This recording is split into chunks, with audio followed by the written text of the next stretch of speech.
Boa tarde. Nesse seminário eu vou estar apresentando sobre modelos fundacionais e processamento de sinais cerebrais. Especialmente eu vou dar uma atenção a um artigo que foi publicado essa semana, no dia 25 de março de 2026, que foi um artigo publicado pela Meta, que é o A Foundation Model of Vision, Audition and Language for In Silico Neuroscience AI Research.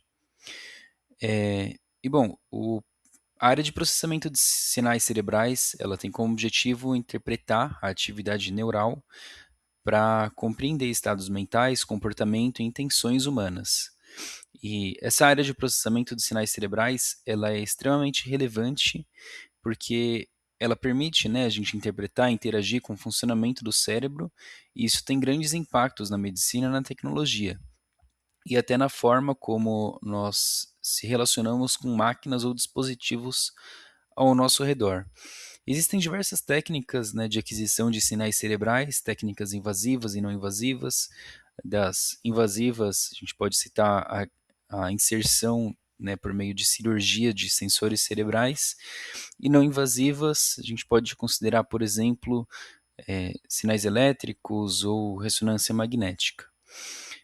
Tradicionalmente, essa área ela acaba tendo técnicas muito específicas para cada tarefa, como classificação de movimentos, detecção de emoções, análise clínica de alguma doença neurológica. Só que com frameworks recentes de inteligência artificial e machine learning, eh, tem surgido uma nova abordagem baseada em modelos fundacionais. Esses modelos fundacionais, por sua vez, eles são sistemas treinados com dados amplos, geralmente com um dataset muito maior, né, do que normalmente a gente lida em outras bases. E esses modelos eles geralmente podem ser adaptados para múltiplas aplicações downstream.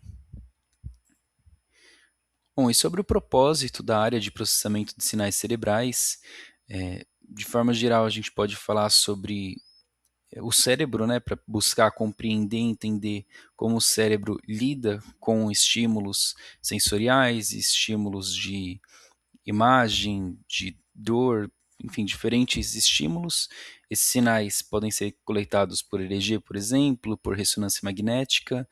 Na medicina, o desenvolvimento de ferramentas para diagnóstico, monitoramento de doenças neurológicas, como elas estão avançando, como elas estão agindo, né, na funcionalidade do cérebro, e até na robótica com a parte de controlar, né, dispositivos, às vezes próteses robóticas, por meio de Brain-Computer Interfaces. Bom, o modelo abordado é esse publicado pela Meta AI. Ele é um modelo voltado para o entendimento da atividade cerebral a partir de estímulos complexos. Esse modelo é um modelo multimodal, então ele integra diferentes tipos de dados, especialmente dados de imagem, de linguagem e, e de vídeo. Então ele permite a captura de uma forma mais completa a estímulos que é mais semelhante do que a gente normalmente tem na vida real. E um ponto central desse novo modelo, desse dataset, é que ele foi treinado com mais de 1.000 horas de dados de fMRI e, além disso, com muitos indivíduos, né, treinando o modelo, e ele permite simulações em sílico, ou seja, a gente consegue prever como o cérebro responderia a determinados estímulos por meio de simulações de computador. O modelo usado, o método usado nesse modelo foi o fMRI, e que é uma sigla para ressonância magnética funcional. Ela não mede diretamente a atividade elétrica dos neurônios, mas ela mede a variação no fluxo sanguíneo no cérebro, por meio de sinais chamados BOLD. E a ideia é que essas regiões mais ativas do cérebro, elas consumam mais oxigênio, e por isso gera mudanças detectáveis no fluxo sanguíneo. E dois conceitos são relevantes para entender e classificar as vantagens e desvantagens de cada método.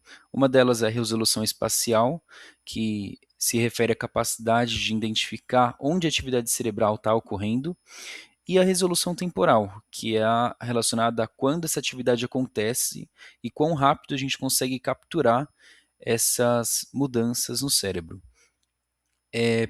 Um exemplo aqui é o EEG, que tem uma alta resolução temporal, então ele acontece muito rápido e a gente consegue detectar esses sinais muito rápido, porém ele tem baixa resolução espacial, então é difícil identificar com precisão qual região do cérebro está acontecendo essas atividades e esses sinais.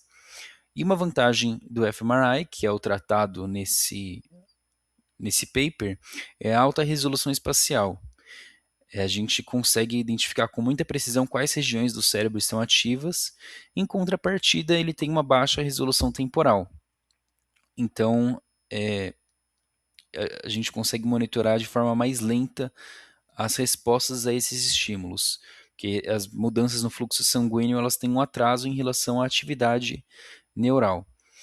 E no contexto do artigo do modelo do Tribe V2, ele foi treinado com uma grande quantidade de dados de fMRI, envolvendo centenas de sujeitos diferentes e respondendo a estímulos de vídeo, áudio e linguagem.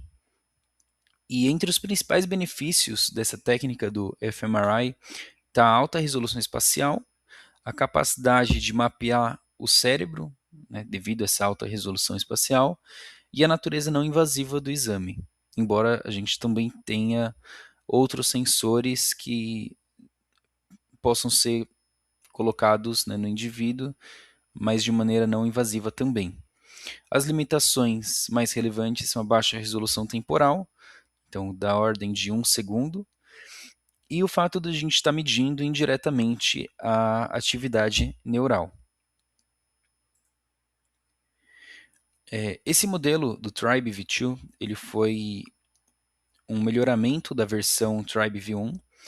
Ele originalmente era um modelo avançado para prever a atividade cerebral, né, mas ele era muito limitado, principalmente no que tange a diversidade de estímulos. Os únicos estímulos tratados eram estímulos visuais, né, por vídeo.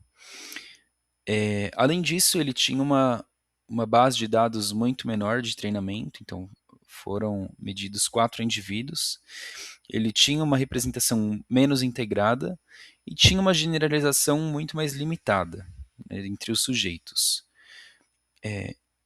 Em compensação, esse novo modelo Tribe V2, ele avança principalmente no que tange a escala, né, então ele foi treinado com mais de 1.000 horas de fMRI, mais de 720 sujeitos, né, foram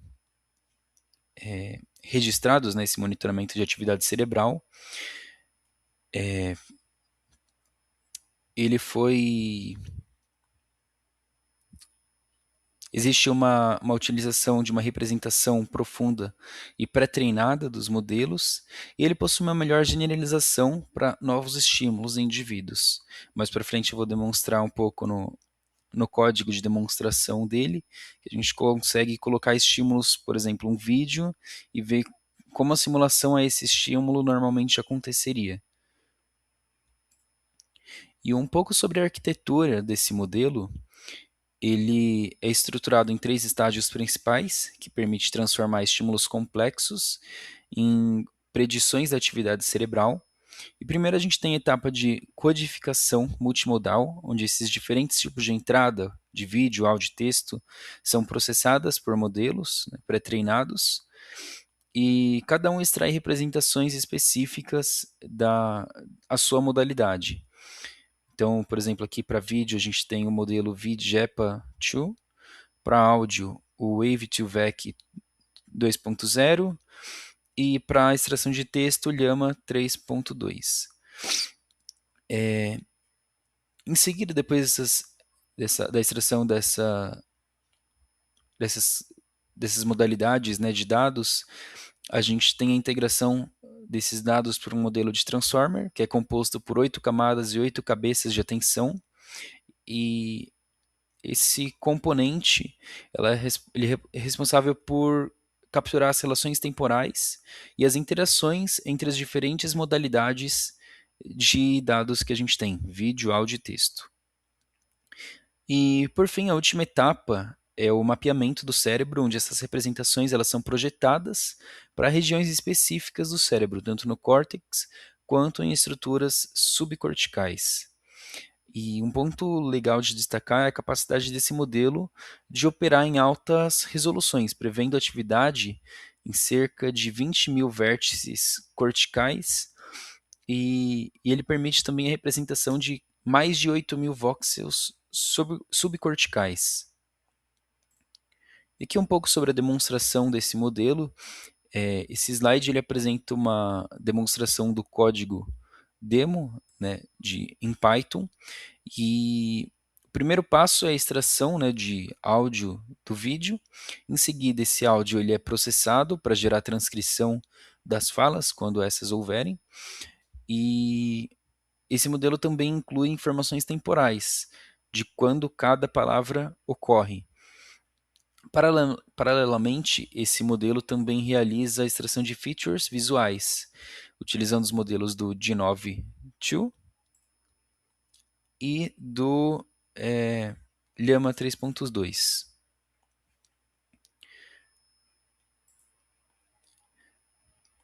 Bom, aqui temos uma demonstração visual dos resultados do modelo quando aplicados a esses estímulos, né, de vídeo e linguagem, que é possível comparar a atividade real com a atividade prevista, né, pelo modelo.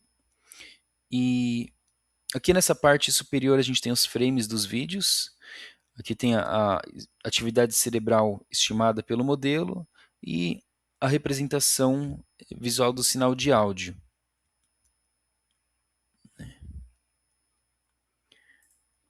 Aqui também tem você consegue ter uma representação visual em tempo real de quando está acontecendo cada estímulo, por exemplo, uma fala de um filme, de um personagem, um estímulo visual diferente, e a gente consegue simular tudo isso em tempo real pelo site de demonstração.